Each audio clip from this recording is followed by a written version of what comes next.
Oi, pessoal, sejam bem-vindos e sejam bem-vindas a mais uma aula. Hoje nós vamos entrar no capítulo 4, continuar o nosso estudo sobre as quatro nobres verdades do budismo, de Chogyam Trungpa, ainda dentro da segunda nobre verdade, que é a verdade da origem do sofrimento. Então vamos lá. A origem do sofrimento, estranhamente, pode resultar de tentarmos ser altamente disciplinados e conscientes, ou de perdermos completamente a consciência. Em geral, se não temos atenção plena e consciência panorâmica, o sofrimento começa a surgir. Ao passo que, se estamos plenamente atentos e conscientes, o sofrimento não surge. Contudo, o sofrimento também pode provir de usarmos a disciplina de estarmos conscientes como uma maneira de buscar segurança mediante o desenvolvimento de padrões pré-estabelecidos na vida. Ou seja, o que ele quer dizer? Que se a gente está atentos, plenamente atentos e conscientes na realidade, o sofrimento não surge. Dor, desconfortos podem acontecer, mas eles passam e não são gerados sofrimentos a partir dos desconfortos. Porém, não basta só ter disciplina. A gente precisa ter disciplina no caminho correto, né? Muitas pessoas têm muita disciplina em fazer coisas muito erradas. Tem pessoas que são muito disciplinadas, só que tem disciplina para fazer as coisas erradas, que provocam sofrimento, que criam sofrimento. E não disciplina para aquilo que é, atenua o sofrimento ou mesmo não faz ele acontecer. A gente precisa ter disciplina fazendo as coisas corretas, né? Padrões orientados para o ego surgem a partir de ambas as atitudes e ações e conduzem ao sofrimento. Incluem 1. Considerar os cinco skandhas como se nos pertencessem. 2. Proteger-nos da impermanência. 3. Acreditar que o nosso ponto de vista é melhor. 4. Acreditar nos extremos do niilismo e do eternalismo. 5. Paixão. 6. Agressão. E 7. Ignorância. Então, hoje, o nosso estudo vai ser sobre exatamente esses 7 pontos que criam sofrimento em nossas vidas.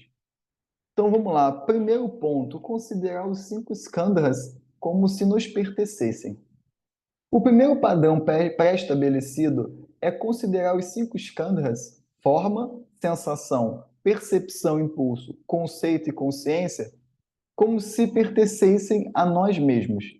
Isso é conhecido como o ponto de vista errado ou o ponto de vista que não é tão bom. É muito interessante essa frase do autor. Na yoga, egoísmo não é avareza, né? O egoísmo ele foi trazido, ocidentalizado, assim, digamos, como sinônimo de mesquinharia. Ah, aquela pessoa egoísta, como se ela não quisesse dividir as coisas ou como se ela só pensasse nela. Mas na tradição da yoga, egoísmo não é isso. Egoísmo é um erro de percepção. Por exemplo, quando você acredita que você é o corpo, isso é egoísmo. Egoísmo para yoga é quando a gente tem um erro de percepção de quem nós somos.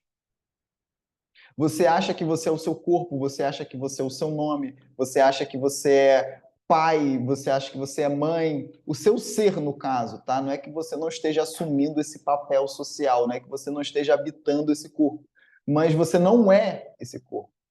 Nós morremos, o corpo fica.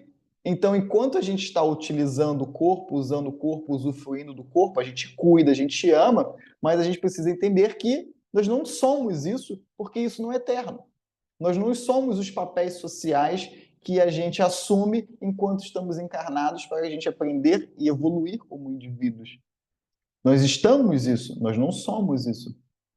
Então, para a yoga, egoísmo é quando a gente se identifica com essas coisas que são mutáveis e a gente esquece da nossa parte eterna que nós essencialmente somos. Isso é egoísmo para yoga. Então, o que ele fala aqui é considerar os 5 skandhas como se fossem nós mesmos, né? Não pertence a nós. Nós usufruímos das coisas que são é, impermanentes. Nós usufruímos das formas, nós usufruímos das coisas do mundo, mas nós não somos isso. Então, acreditar nisso é egoísmo. Acreditar que nós somos o nosso corpo, acreditar que nós somos os nossos pensamentos, acreditar que nós somos aquilo que a gente vê, toca, cheira, né? Aquilo que a gente faz. Isso é o primeiro padrão. Acreditar que nós somos coisas que mudam o tempo todo. Isso é um criador de sofrimento. É porque imagina, você acha que você é esse lápis aqui. O lápis quebra, o lápis se vai. Vai criar sofrimento, porque imagina, você é isso, acaba isso, você não vai nem apontar o lápis para não, pra não querer que ele acabe. Obviamente, isso vai ser sofrimento, isso vai criar sofrimento. Você não vai conseguir nem usufruir do lápis, porque você não vai nem apontar ele, sabe? Essa é a diferença entre você se identificar com algo e de você usufruir algo. Você vai usufruir do lápis, vai ser maravilhoso usufruir do lápis. Só que quando acabar o lápis, acabou. Isso é prova clara de que nós não somos o lápis, nós não somos as coisas que estão mudando o tempo inteiro. Nós somos algo além, nós somos algo eterno, nós somos o self, nós somos o nome que você quiser da centelha divina, o nome que você quiser dar para essa parte eterna que tudo é. Segundo padrão estabelecido, sustenta o segundo padrão pré-estabelecido, sustentado por muitas pessoas, é proteger-se da impermanência. Ou seja, muito parecido com o primeiro. Só que o segundo é a outra dinâmica do ego, que é o que? É o apego. A gente tenta se proteger da impermanência como? Controlando e se apegando a tudo. Basicamente, ele disse é a primeira dinâmica do ego e a segunda dinâmica do ego, que é o que? O controle. Como é que a gente se protege da impermanência? Tentando controlar tudo. Tanto que eu já falei aqui, né, nos capítulos anteriores, nas aulas anteriores, que se a gente pudesse resumir apego e controle numa frase, seria o quê? Tentar transformar as coisas que são transitórias em eternas. É assim que a gente se protege da impermanência. A gente vai querer controlar tudo para que as coisas transitórias se tornem eternas. Mas a gente sempre vai falhar nisso. E é por isso que é o sofrimento. Porque a gente sempre vai falhar tentando transformar coisas transitáveis, transitórias, perdão, em eternas. A gente sempre vai falhar isso. Por quê? Porque a natureza das coisas transitórias é mudar. E quanto mais a gente se apega, quanto mais a gente força o controle e para que aquilo seja eterno, mais sofrimento. Por quê? Porque a gente não tem controle sobre isso. Então, proteger-nos da impermanência é um claro sofrimento, é uma clara forma de criar sofrimento para a vida. O terceiro padrão pré-estabelecido é acreditar que nosso ponto de vista é melhor. Isso é muito. Isso a gente vê o tempo todo, né? Com o advento das redes sociais, então, nem se fala. É impressionante. O que eu acho muito impressionante também, por exemplo, aqui no Brasil, o brasileiro, em média, não lê nem um livro por ano. A média do brasileiro é não ler nem um livro por ano. Porém, todo mundo tem uma opinião para tudo. E não é qualquer opinião, sabe? É a melhor opinião. Não é tipo uma opinião que você vai perguntar alguma coisa para ver o que as outras pessoas acham. Tipo, você vai estar impondo a sua opinião porque ela é a melhor. Sendo que a média do brasileiro não é nenhum livro, né? E vocês sabem também a diferença entre fato, opinião e julgamento? A diferença entre o fato, opinião e julgamento é a seguinte: um fato é um fato. Por exemplo, eu olho pela minha janela, está de noite. Isso é um fato. Isso não é uma opinião. Eu posso olhar, está de noite. É uma opinião que está de noite? Não, é um fato. Eu olho, está de noite. Isso é um fato. Eu estou falando com vocês, isso é um fato. Isso aqui é um lápis, isso é o que é fato. Eu estou sentado, é um fato. Está chovendo, é um fato. Está sol, é um fato. Fatos. Eu estou dando aula, isso é um fato. Fulano falou isso. O que o fulano falou é um fato. As palavras que saíram da boca dele é um fato. A interpretação que cada um dá, aí já é uma opinião. Então, a diferença básica entre fato, e opinião é que um fato é fato, é um fato. Um fato é algo muito perceptível, todo mundo consegue ver, todo mundo consegue perceber. É a mesma experiência para todo mundo, é um fato. É a mesma experiência objetiva para todo mundo. É um fato. O carro passou a 100 km por hora, isso é um fato. Ah, não, tipo, para mim passou 80. Então você pega lá o marcador de velocidade, pum, passou, o marcador apontou 100 quilômetros. Então é 100 quilômetros. Não é opinião, é um fato. O fato é um fato. O fato é a mesma experiência objetiva para todo mundo. Tá chovendo, tá todo mundo tá vendo que tá chovendo. É um fato. É a mesma experiência objetiva para todo mundo. Uma opinião é uma experiência subjetiva de cada indivíduo. Então, o fato é uma experiência objetiva que é igual para todo mundo. Todo mundo está vendo que está noite, todo mundo está vendo que está chovendo, todo mundo está vendo que está sol, todo mundo está vendo que a parede é branca, está todo mundo vendo que isso aqui é um lápis. O fato é isso. Opinião é uma experiência subjetiva de cada indivíduo separadamente sobre um fato. Por exemplo, tá de noite. Experiência objetiva para todo mundo. Só que o que seria uma experiência subjetiva? Eu não gosto da noite. Eu gosto da noite. Tá chovendo, adoro chuva, odeio chuva. Hoje eu gosto de chuva, amanhã eu posso não gostar. Então, uma opinião é o que cada pessoa interpreta de um fato, baseado nos seus traumas, nas suas histórias, baseado nas suas crenças, nos seus paradigmas de vida. Cada pessoa vai interpretar um fato, uma experiência objetiva que é igual para todo mundo, de uma maneira subjetiva única. Isso é uma opinião.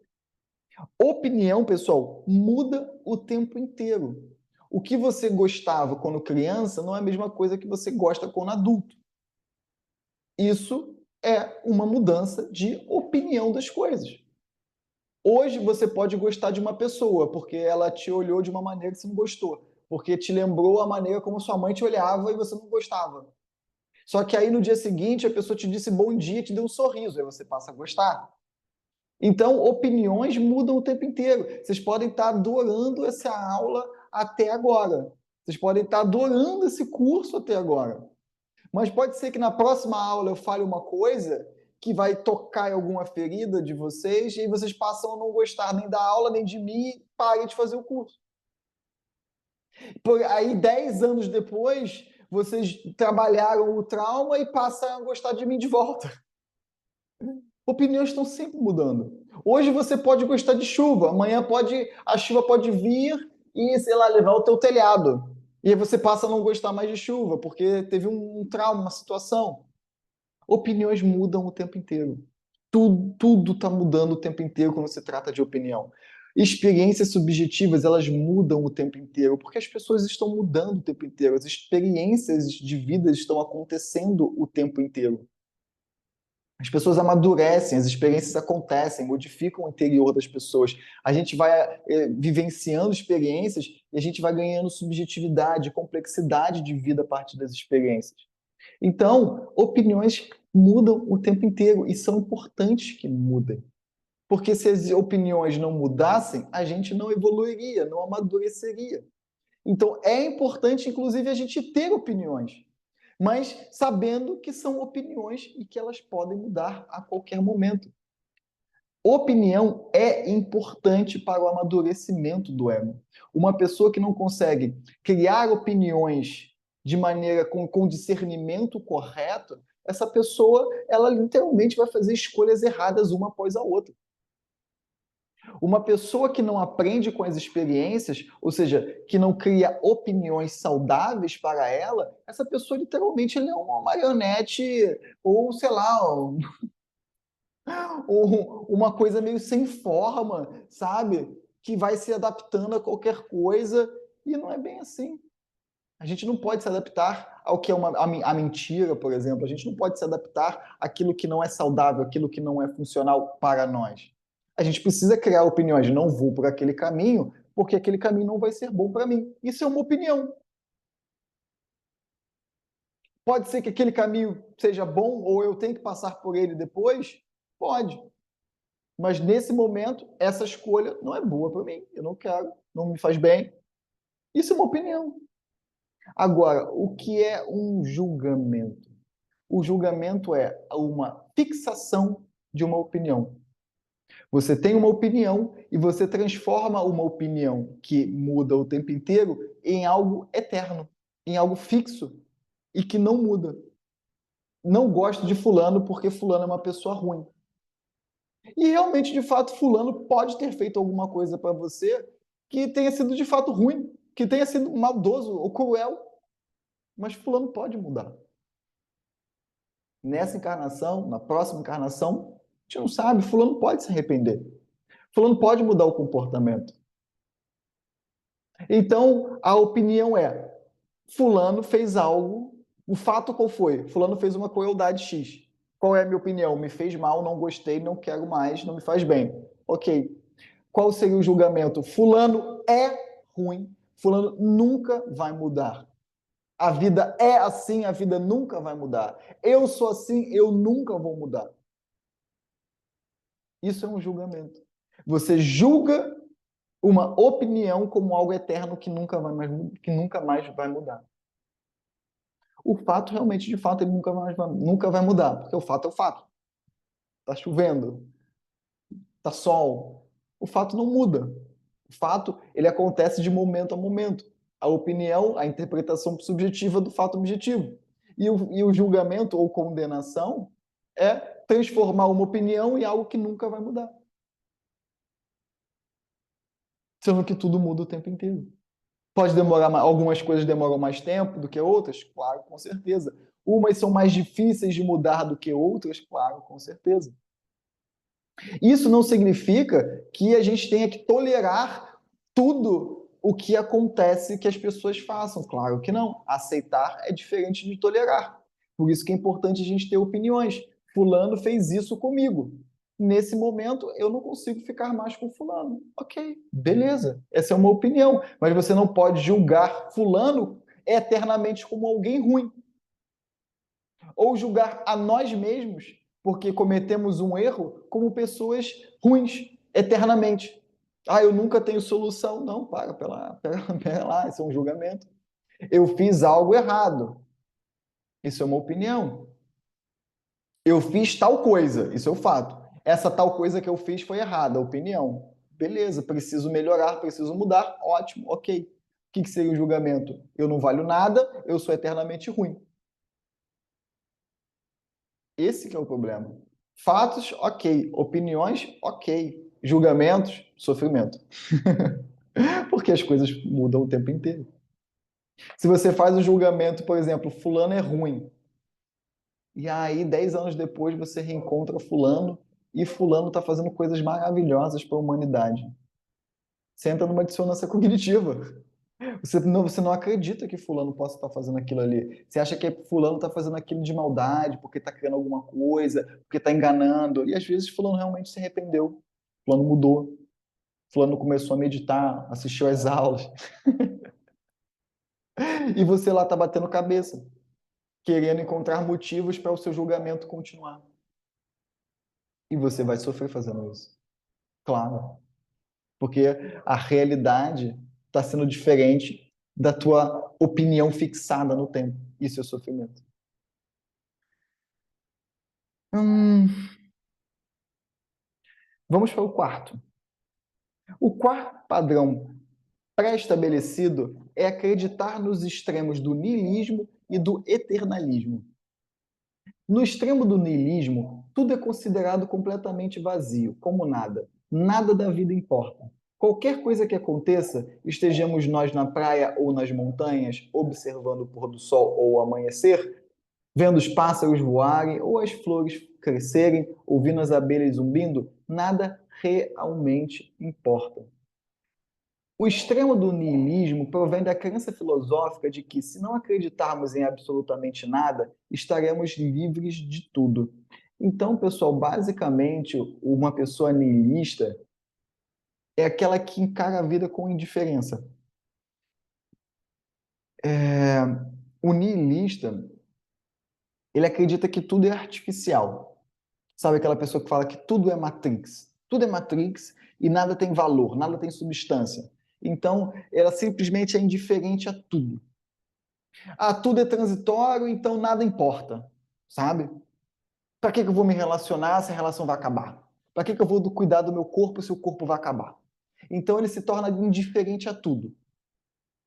Dinheiro não traz felicidade, então não quero mais dinheiro. Perdão. Sem levar em conta a sua própria autopreservação. Entende? O extremo do niilismo é esse.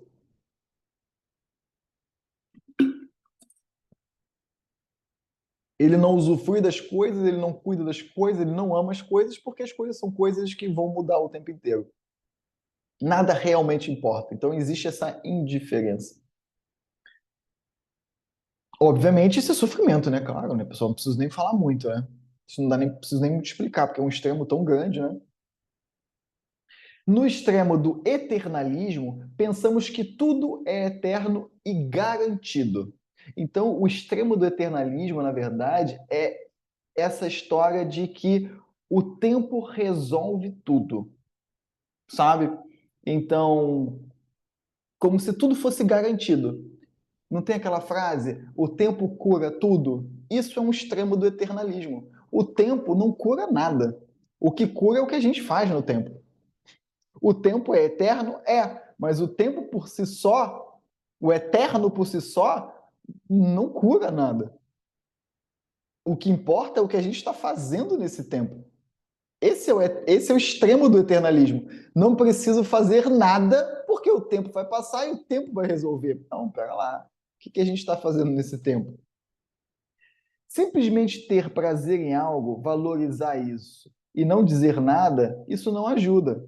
É preciso entrar em detalhes e transformar isso em algo mais pessoal.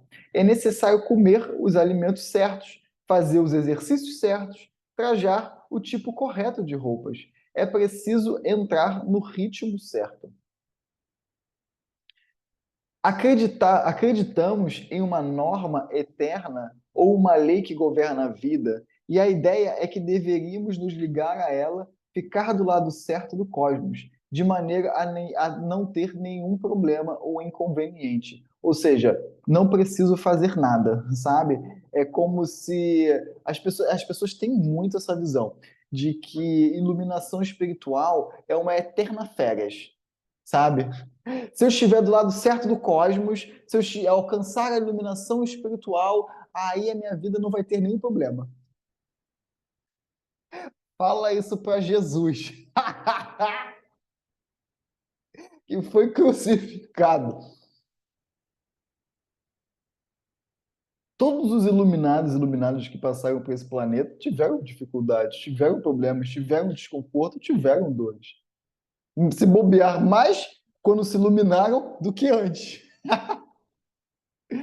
Então as pessoas elas acham que basta eu me iluminar espiritualmente e viver, né, nesse paraíso que chamam, que acham que é a iluminação espiritual nesse sentido.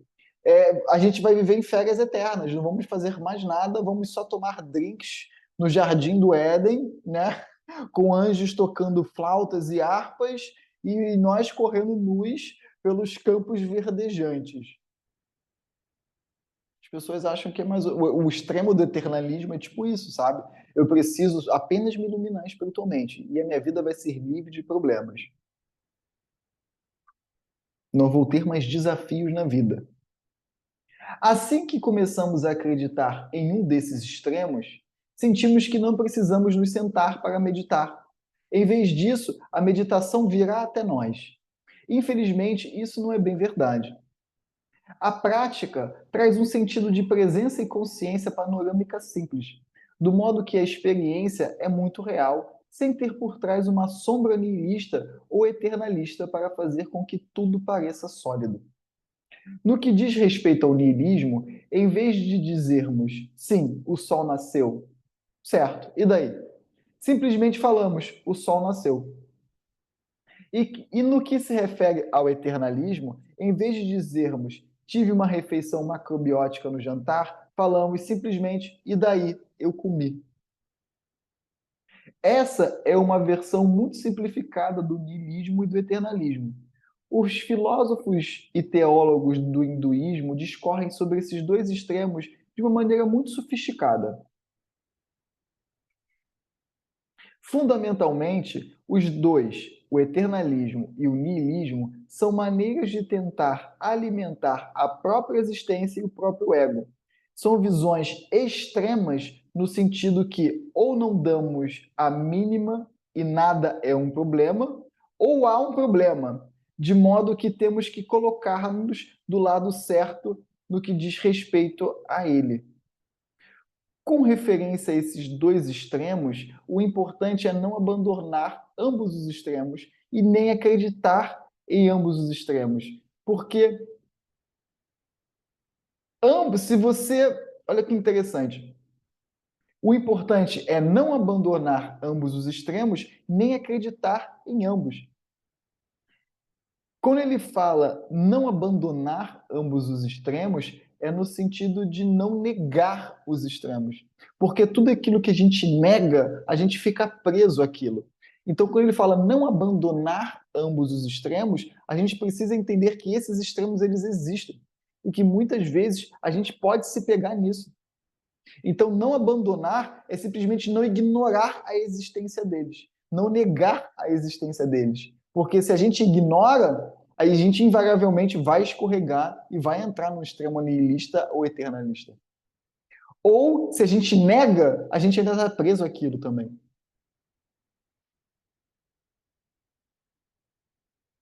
Somente a consciência plena cria um sentido verdadeiro para essa abordagem não dualista. Ou seja, que a cura para isso, ou que o ideal para isso, seria o sentido verdadeiro de consciência. Consciência plena, estar presente, não negando, não ignorando, mas no caminho do meio. E para a gente andar pelo caminho do meio, que é um tema para um próximo livro, ou mais para frente mesmo nesse livro, é preciso a gente estar totalmente, plenamente consciente do que a gente está fazendo, da onde nós estamos, do que nós estamos pensando e sentindo em cada momento da nossa vida. Então, vamos para os próximos. O último padrão pré-estabelecido consiste em um grupo muito conhecido: paixão, agressão e ignorância. Paixão ou luxúria, por estranho que pareça, mantém com a agressão um jogo psicológico muito interessante. Para quem não sabe, luxúria, pessoal, é libertinagem, basicamente. Luxúria nada mais é do que uma sexualidade perversa. E quando eu digo perversa, não é má, tá? Uma sexualidade excessiva. Luxúria é libertinagem, basicamente, né? Então, paixão ou luxúria, ele está dando o mesmo sentido.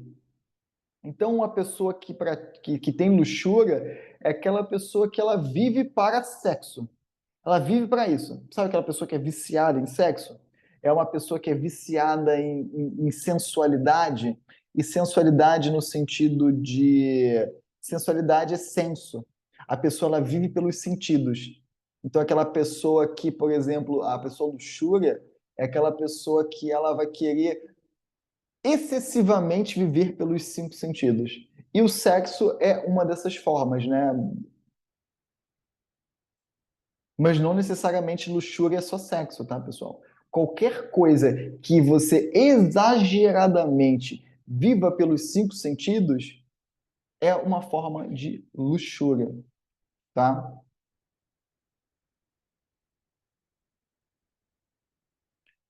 Então, paixão ou luxúria, por estranho que pareça, mantém com a agressão um jogo psicológico muito interessante. O problema da paixão surge de ela não ser paixão pura e completa. A paixão ou luxúria que experimentamos no domínio do ego é bem o contrário. Há nela um toque de ódio que traz consigo carência, cobiça e possessividade. Sentimos que não temos algo, então queremos nos apossar disso. Pensamos, sinto esta dor porque sinto que não estou realmente aqui. Como poderei me cuidar? E a instrução que recebemos de nós próprios é que, para ter bastante entusiasmo, temos de ser um pouco agressivos. Isso é tão verdade, pessoal, que hoje em dia o conceito de produtividade hoje em dia é basicamente agredir a própria saúde, né? O conceito que a gente tem hoje em dia de produtividade é basicamente uma autoagressão, né? As pessoas literalmente jogam a saúde fora, deterioram o corpo, a saúde mental, tanto que burnout é uma das doenças do século, né? Do que a gente está vivendo. Para a pessoa chegar no burnout é porque ela já estava há muito tempo sendo agressiva consigo mesma, né? Ela simplesmente estava passando por cima de todos os limites psicológicos, físicos, mentais dela, em nome de alguma produtividade. Então, olha só que coisa interessante, né? Para a gente ter mais entusiasmo, mais paixão, a gente precisa ter agressivo, a gente precisa dar mais, sabe? Fazer mais. Pô, eu tô cansado, tô exausto, já trabalhei 12 horas por hoje, mas vamos lá! Tem que ter, para a gente lucrar um pouco mais, para a gente produzir um pouco mais conteúdo, mais estudo, mais coisa, mais e mais e mais. Então, existe um pouco de agressão nisso, né? Você não vai até os seus limites. Chegou no teu limite de cansaço, agora amanhã vou descansar, vou fazer outra coisa. Não, vai produzir, vamos produzir. O filósofo sul-coreano Byung-Chul Han fala muito sobre isso no livro Sociedade do Cansaço, né?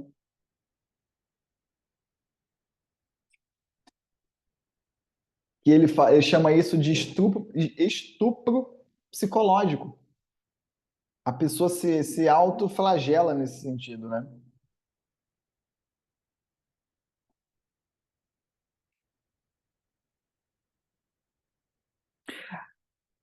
Analogamente, na agressão, há um leve sentimento de desejo e luxúria, que torna a agressão mais forte.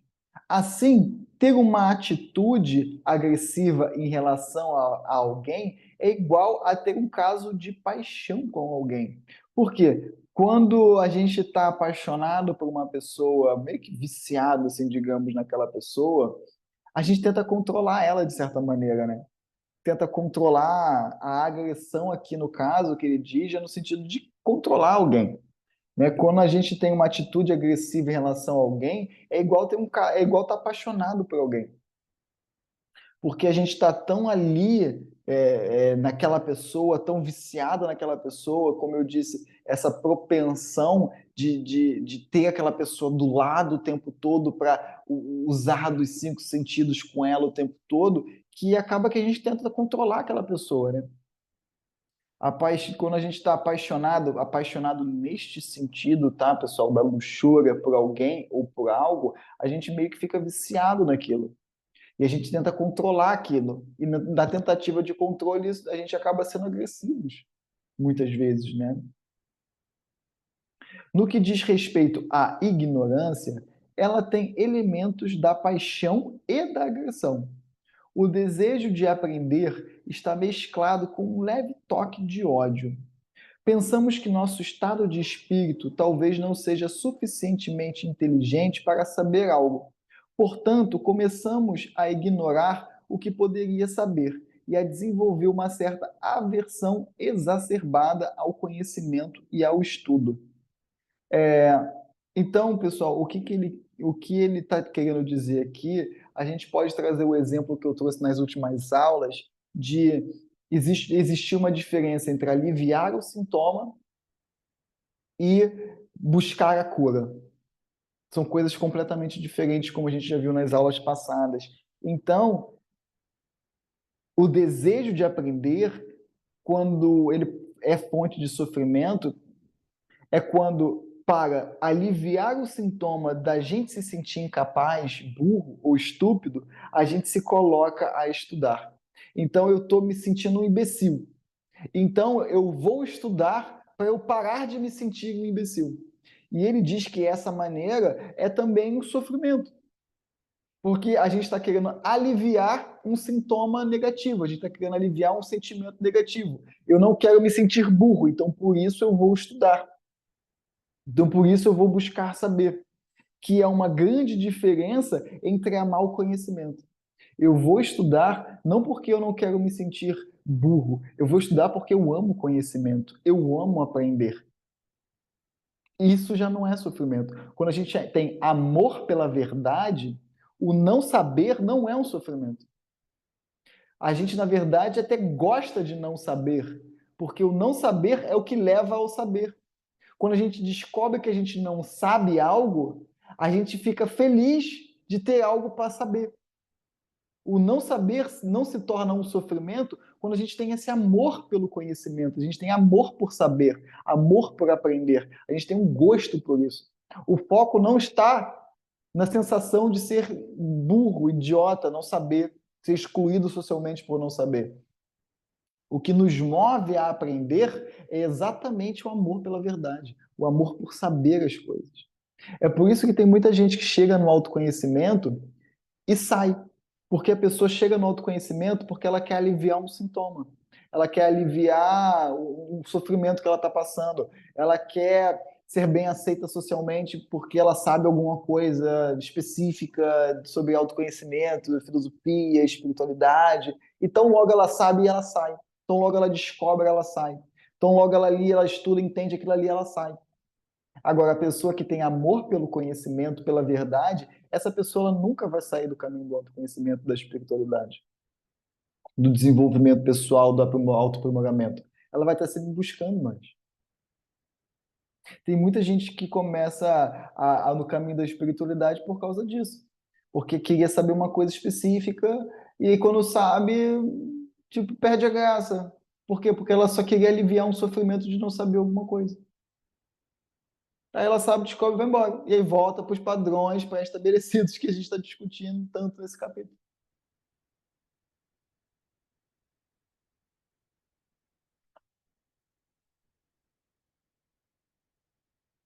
Esses 7 pontos de vista ou padrões pré-estabelecidos são constituintes básicos da origem do sofrimento. Tendo caído em qualquer um deles ou em todos, temos a experiência da luta, da competição, da dor e da confusão constantes. Se abordarmos a segunda nobre verdade com o sabor da prática contemplativa, descobriremos que esses constituintes básicos são óbvios e pessoais. Então, pessoal, lembrem, meditação não é para trazer paz, mas para compreender o sofrimento que está tirando o estado natural de silêncio interior e paz. Então, quando a gente senta para praticar, a fazer essa prática contemplativa, não é para a gente buscar paz, é para a gente entender, dissecar aquilo que está tirando a nossa paz naquele momento. Se você senta para meditar e você não está em paz, a meditação é solta tudo e observa isso que está tirando a paz. Porque paz, como eu já disse, é o nosso estado natural quando a gente está em total aceitação da realidade. Então, quando a gente senta para meditar, o que eu não estou aceitando? O que eu estou negando? O que eu estou resistindo? Quais as minhas neuroses? Quais os meus conflitos internos?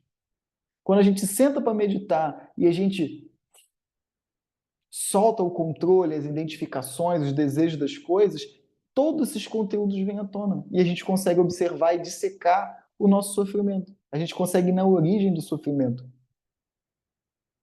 Então, meditação é para trazer consciência das coisas, não paz. Paz é a cereja do bolo, assim, digamos, sabe? Quando a gente já dissecou, já entendeu a origem, já soltou, sabe? Uma meditação não é para isso. Se você coloca como objetivo da meditação a paz, você não vai meditar muito tempo. Você vai parar em algum momento, porque a meditação não é para isso. A paz ela pode acontecer? Pode, porque a gente invariavelmente em algum momento, depois de muitos anos de prática, a gente vai começar a entender a dinâmica da aceitação total, né? Mas se você senta para meditar, hoje eu vou meditar para ficar em paz. Você não vai meditar, você não vai entrar em samadhi, meditação profunda, e invariavelmente, quanto mais você querer e desejar isso da meditação, menos paz você vai ter. E aí você simplesmente, isso não funciona, isso não é para mim. isso é coisa para monge. Ah, vai inventar uma justificativa para parar de meditar simplesmente porque você não entendeu que a meditação não é para ter paz, é para ter consciência daquilo que está acontecendo, independente se é paz, se é tristeza, se é sofrimento, se é dor, se é alegria, se é, sei lá, enfim. Como praticantes, damos-nos conta de que, particularmente, esses padrões não vão embora, mas ao menos sabemos a que eles se referem. E à medida que progredimos, provavelmente sabemos o que se deveria fazer a respeito deles. Poderíamos pensar que, uma vez enunciado o Dharma ou a verdade, isso deveria resolver esses problemas automaticamente. Mas não é isso que acontece. Primeiro, é preciso que estudemos o Dharma, só então poderemos pensar sobre o que poderemos fazer. Ou seja, o que ele está trazendo aqui é que não basta saber a verdade. A gente precisa aplicar a verdade. Só saber não basta. A gente precisa aplicar aquilo que a gente sabe. Então as pessoas elas acham que vou ler um livro de budismo, aí a pessoa lê o livro inteiro. Agora entendi tudo, minha vida nunca mais vou sofrer? Claro que não, porque você simplesmente sabe, mas você nunca aplicou o que você sabe. Existe um longo caminho entre a gente saber as coisas e a gente aos poucos começar a aplicar na realidade aquilo que a gente vai sabendo. E aí a gente transforma conhecimento em sabedoria. Conhecimento é esse saber intelectual. E sabedoria é o conhecimento intelectual, é o saber intelectual aplicado à realidade. Então, se a gente pudesse trazer um exemplo, por exemplo, conhecimento é saber que tomate é uma fruta. Vocês sabiam disso? Tomate é uma fruta. Saber que tomate é uma fruta, isso é um conhecimento, é um saber intelectual. Agora, sabedoria é não colocar tomate numa salada de frutas. Apesar de tomate ser uma fruta, você não vai colocar o tomate numa salada de fruta. Isso é sabedoria, é o conhecimento aplicado. É como que a gente aplica o conhecimento. Beleza, ele é uma fruta, mas ele não serve para a salada de frutas. Isso é sabedoria. Tá? Então existe uma diferença muito grande entre saber o caminho e percorrer o caminho. O primeiro de tudo, a gente precisa saber o caminho correto, que é o Dharma. A gente precisa saber o caminho correto para a gente caminhar. Depois que a gente sabe o caminho, aí a gente percorre esse caminho. Depois que a gente sabe qual o caminho que a gente deve ir, que a gente entende, a gente estuda, a gente estabelece, agora a gente precisa percorrer. Saber o caminho não é a mesma coisa que percorrer o caminho. Senão seria como se a gente fosse nos sentasse num restaurante e a gente se saciasse lendo o menu. A gente não sacia a nossa fome lendo o cardápio do restaurante. A gente precisa comer, pedir a comida e comer. É a mesma coisa que, sei lá, você está com um remédio na mão e você fica falando o nome do remédio para aliviar uma dor. Não vai. Você precisa tomar um remédio. Ah, meditação é legal, isso eu já sei, mas você medita? Não. Então você sabe o caminho, mas você não percorre o caminho. Você pode saber a verdade, mas você não aplica a verdade. Você entendeu intelectualmente o Dharma, o caminho, mas você não percorre. Então, saber por si só tudo isso que a gente está trabalhando até aqui não faz de você um sábio do nada. Ali, agora eu já sei tudo, não tenho mais sofrimento na minha vida. Não. A gente precisa aplicar isso agora, tá? Saber o Dharma não resolve os problemas automaticamente. A gente precisa estudar e a gente precisa percorrer, aplicar. Então, pessoal, nossa aula de hoje foi essa. A próxima iremos estudar o capítulo 5. Tchau, tchau e até a próxima aula.